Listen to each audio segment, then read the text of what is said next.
دیکھیں جی، ایک بڑا انفارچونیٹ انسیڈنٹ ہوا تھا، جس میں جو پولیس تحویل میں 6 جو ہم پولیس آفیشلز ہیں، جس میں ایک اے ایس آئی ہے، ایک ہیڈ کانسٹیبل اور 4 پی سیز ہیں،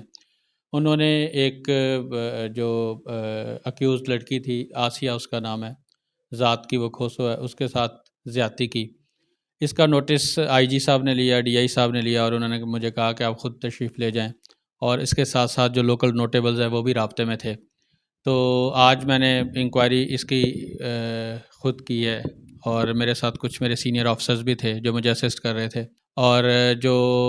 اس سارے جو واقعہ ہے وہ اس طرح سے ہوا ہے کہ جو جہاں پہ یہ جو لیڈیز کو رکھا گیا تھا، وہ ایک سسپیکٹ تھیں ایک مرڈر کیس میں۔ تو وہاں پہ ایک رات ایس ایچ او جو چھٹی پہ گیا، تو جو انچارج تھا، نائٹ انچارج، اس نے چابی اس کمرے کی لے کے پھر 6 لوگوں نے مل کر ان سے زیادتی کا نشانہ اس عورت کو بنایا۔ ان 6 کے 6 لوگوں کو ہم نے اریسٹ کر لیا ہے، جن کے نام ہیں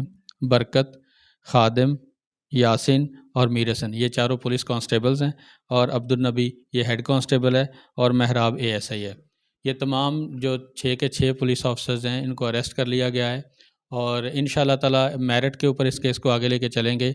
کسی قسم کی کوئی رعایت نہیں دی جائے گی۔ 100% جنہوں نے وہ گناہ کیا ہے ان کو انشاءاللہ تعالی قانون واقعی سزا دی جائے گی، اور ہر طرح سے ممکن کوشش کی جائے گی کہ کیس کے تمام تقاضوں کو پورا کیا جائے، اور اس کیس کو ایک مثال بنا دیا جائے کہ آئندہ کوئی بھی پولیس افسر یا کوئی بھی سرکاری جو افسر ہے وہ اس طرح کی حرکت نہ کر سکے۔ انشاءاللہ تعالی مجھے امید ہے کہ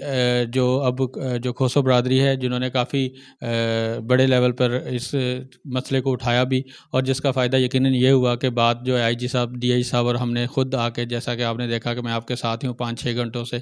انکوائری کی، اور انشاءاللہ جو ریئل حقائق ہیں انہی کے اوپر ہی انشاءاللہ ایف آئی آر ہو رہی ہے، اور ان جو تمام ملزمان ہیں ان کو منطقی انجام تک بھی پہنچائیں گے۔